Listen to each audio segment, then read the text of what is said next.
नमस्कार, मैं हूं अनुपम। इस वक्त के बुलेटिन के साथ प्रयागराज में अवैध प्लॉटिंग के खिलाफ एक्शन देखने को मिला है। प्रयागराज विकास प्राधिकरण ने करेली गौसनगर में करीब 4 बीघा जमीन में की गई अवैध प्लॉटिंग पर बुलडोजर चलाकर अवैध निर्माण ध्वस्त किया है। माफिया मोहम्मद राशिद जफर फरीदी ने अवैध प्लॉटिंग की थी। पीडीए से बगैर लेआउट पास कराए अवैध प्लॉटिंग की गई थी। इसके अलावा मार्केट के पास 3 अवैध निर्माणों को प्राधिकरण ने सील भी किया है।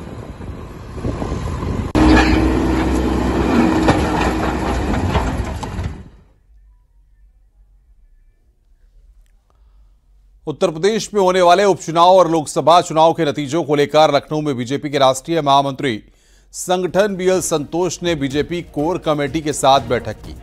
इस बैठक में CM Yogi Adityanath, deputy CM Keshav Maurya, Bhupendra Chaudhary सहित बीजेपी के नेता शामिल हुए। बैठक के बाद भूपेन्द्र चौधरी ने बताया कि बैठक में विधानसभा उपचुनाव को लेकर रणनीति पर चर्चा की गई है। 14 जुलाई से प्रदेश कार्य समिति की बड़ी बैठक होने जा रही है। इस पर भी मीटिंग में चर्चा हुई है। यूपी में बीजेपी एक पेड़ मां के नाम वृक्षारोपण अभियान चलाएगी। की बैठक थी, उसमें पार्टी के जो आगामी कार्यक्रम है उनकी चर्चा हम लोगों ने की है। अभी एक वृक्ष मां के नाम एक अभियान हम लोगों को चलाना है।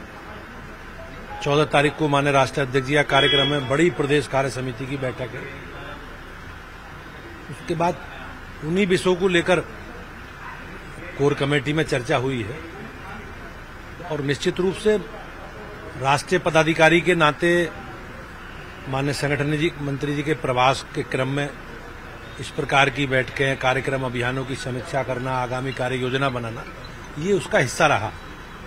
सर, चुनाव को लेकर भी चर्चा? हाँ, उपचुनावों को लेकर भी हमने संगठन की दृष्टि से जो संगठनात्मक काम है अपने बूथ के, सेक्टर के, मंडल के, उनकी हमने तैयारी पूरी की है। लोकसभा चुनाव के बाद पहली बार लखनऊ के 2 दिवसीय दौरे पर पहुंचे बीजेपी के राष्ट्रीय महामंत्री संगठन बीएल संतोष के साथ बैठक में पहुंचे मुख्यमंत्री योगी आदित्यनाथ अब बैठक खत्म होने के बाद बीजेपी दफ्तर से बाहर निकलकर अपने आवास के लिए रवाना होते हुए नजर आ रहे हैं। इस वक्त बीजेपी मुख्यालय में बीएल संतोष ने कोर कमेटी की एक बैठक की है।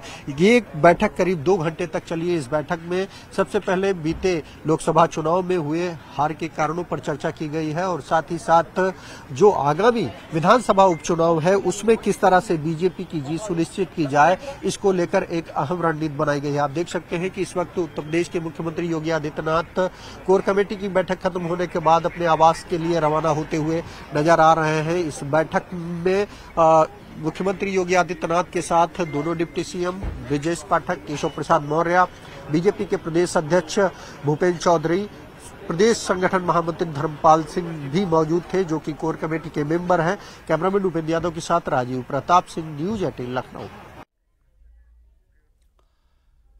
जल शक्ति मंत्री स्वतंत्र देव सिंह आज बस्ती पहुंचे और बाढ़ प्रभावित इलाकों का निरीक्षण किया। स्वतंत्र देव सिंह ने लोलपुर विक्रमजोत तटबंध का निरीक्षण किया। निरीक्षण के बाद मंत्री स्वतंत्र देव सिंह ने एक्सचेंज और जेई को बुलाकर फटकार लगाई। स्वतंत्र देव सिंह ने कहा कि गरीबों के लिए काम हो रहा है, जरा सी लापरवाही हुई तो इस पूरे मसले में एक बड़ी कार्रवाई की जाएगी।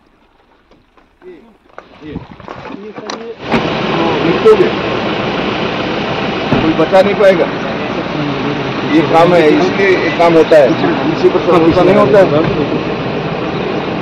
मरोगे, नोट कर लो, बच नहीं पाओगे। दोनों लोगों को सुधारा उस पर, इसलिए किसी काम में समझौता मत कर देना किसी हालत में, क्योंकि गरीबों के लिए काम हो रहा है। उधर बिजनौर में लगातार बारिश के चलते माला नदी का जलस्तर बढ़ने से निचले इलाकों में लोगों के घरों में पानी भर गया है तो सड़कें भी जलमग्न हो गई हैं, जिससे स्थानीय लोग परेशान हैं और जनजीवन प्रभावित हो गया है।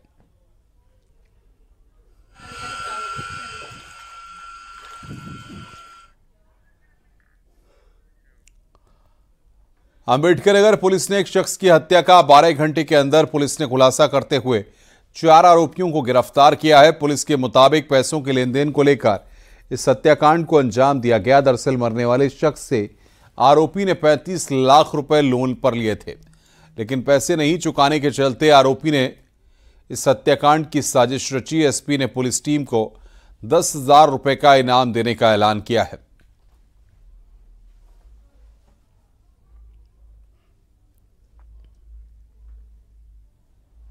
कुल 5 अभियुक्त थे, 2 नामजद और 3 जो प्रकाश में आए थे। इनमें से 4 लोगों को पुलिस द्वारा गिरफ्तार कर लिया गया है।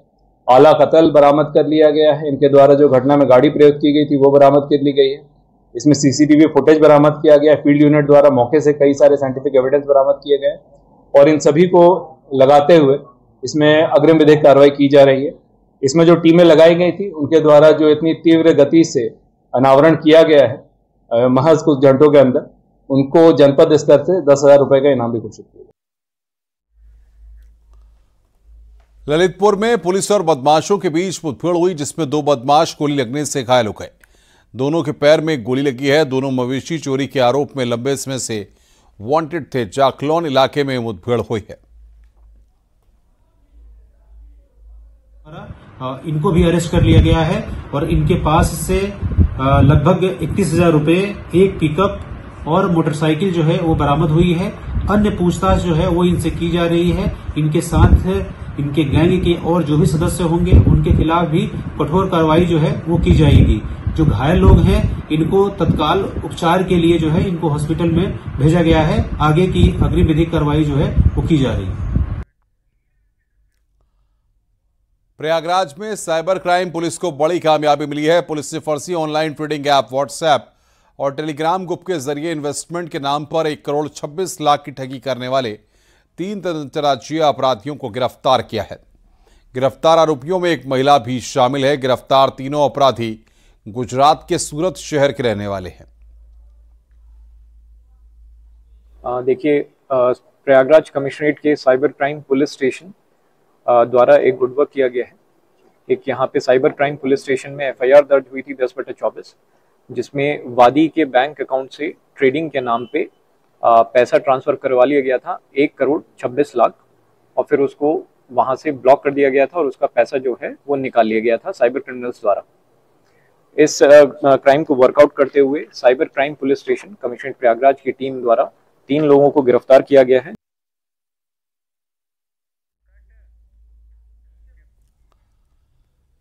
इस बार कांवड़ यात्रा पर डीजे पर हुड़दंग देखने को नहीं मिलेगा, क्योंकि पुलिस और प्रशासन ने डीजे की ऊंचाई और आवाज को लेकर नए निर्देश जारी कर दिए हैं। डीजे की ऊंचाई 12 फीट और चौड़ाई 16 फीट से ज्यादा नहीं होगी, तो डीजे का साउंड 75 डेसिबल से ज्यादा नहीं होगा।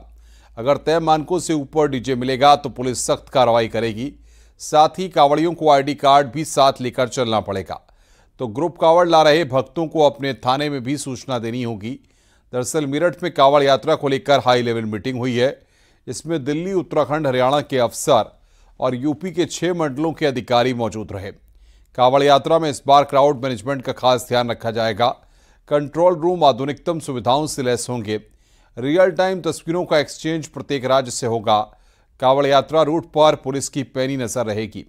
कांवड़ मार्ग CCTV से लैस रहेगा। उत्तराखंड में इस बार यूपी पुलिस के जवानों को भी ड्यूटी पर लगाया जाएगा, ताकि हरिद्वार से ही व्यवस्था बनाकर यूपी की सीमा में कांवड़ियों को एंट्री कराई जा सके। आपको बता दें कि 22 जुलाई से कांवड़ यात्रा शुरू होने जा रही है। उत्तराखंड, हरियाणा, राजस्थान, दिल्ली, इन सभी के ऑफिसर्स ने इस बैठक में भाग लिया है और सभी को ये बताया गया है कि कैसे आप डीजे की हाइट को रेगुलेट करने के लिए काम करेंगे, कैसे ये सुनिश्चित करेंगे कि आपके यहाँ से जो भी कांवड़ यात्री आ रहे हैं उनके पास कोई ना कोई ID हो।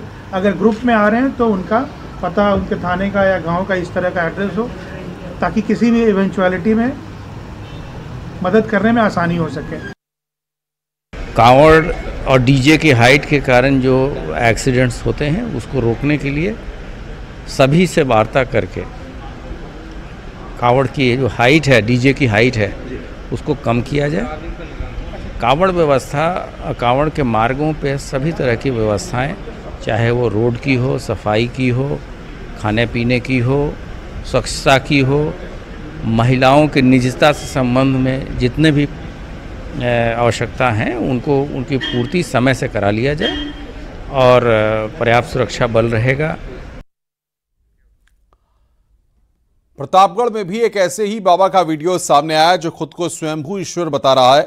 प्रतापगढ़ के रमाशंकर यादव उर्फ महाराज जी बाबा भी दरबार लगाते हैं। उनके दरबार में हजारों श्रद्धालु शामिल होते हैं, जहां बाबा झाड़ फूंक कर भूत प्रेत बाधा दूर करने का दावा करते हैं। नौकरी दिलवानी हो, बच्चे की मांग हो, बाबा के पास हर चीज का इलाज है। बाबा राजा बली के नाम से प्रसिद्ध है। लेकिन बड़ा सवाल यह है कि जिस तरह से भक्तों की भीड़ उमड़ रही है, अगर कोई हादसा हो गया तो आखिर जिम्मेदार कौन होगा?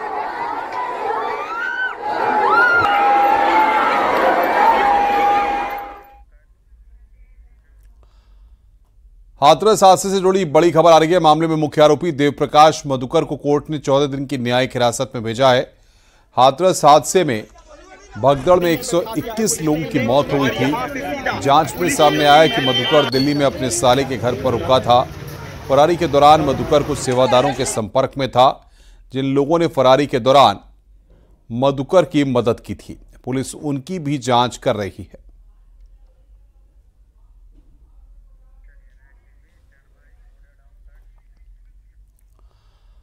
हाथरस हादसे को लेकर आज पुलिस ने प्रेस कॉन्फ्रेंस की है। पुलिस ने आयोजकों पर गंभीर आरोप लगाए। पुलिस के मुताबिक आयोजकों ने नियमों का उल्लंघन किया। बेकाबू भीड़ को संभालने की कोशिश नहीं की गई। पुलिस को शुरुआती पूछताछ में पता चला है कि देवप्रकाश मधुकर ही बाबा साकार हरि के कार्यक्रमों को आयोजित करवाता था और इन कार्यक्रमों के लिए फंड्स भी इकट्ठा करता था। इस घटना के मुख्य आरोपी देव प्रकाश मधुकर की गिरफ्तारी हेतु तमाम प्रयास विफल होने के पश्चात अपर पुलिस महानिदेशक आगरा जोन आगरा द्वारा दिनांक 4/7/2024 को 1 लाख रुपए का इनाम घोषित किया गया था। उक्त अभियुक्त देव प्रकाश मधुकर को हाथरस की जनपदीय एसओजी द्वारा कल दिनांक 5/7/2024 को देर शाम नजफगढ़ दिल्ली से गिरफ्तार कर लिया गया है तथा थाना सिकंदराबाद पुलिस द्वारा आज दिनांक 6/7/2024 को अभियुक्त राम प्रकाश साठे को कैलोरा चौराहा से तथा अभियुक्त संजू यादव को गोपालपुर कचौरी सिकंदराबाद से गिरफ्तार कर लिया गया है। अमरोहा में लव मैरिज से नाराज लड़की के पिता ने लड़के के पिता की हत्या कर दी। बताया जा रहा है कि लड़के के घर पर पंचायत हो रही थी। उसी दौरान लड़की के पिता ने लड़के के पिता समेत 2 लोगों को गोली मार दी। लड़के के पिता की मौके पर मौत हो गई है। वहीं एक लड़का गंभीर रूप से घायल हुआ है। लड़के को हायर सेंटर रेफर किया गया है। धनौरा थाना क्षेत्र के मलकपुर का यह पूरा मामला है।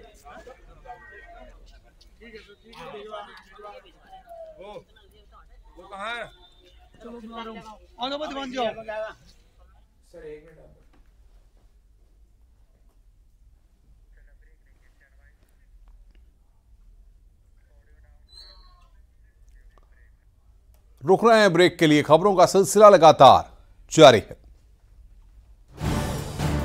आप देख रहे हैं न्यूज़ 18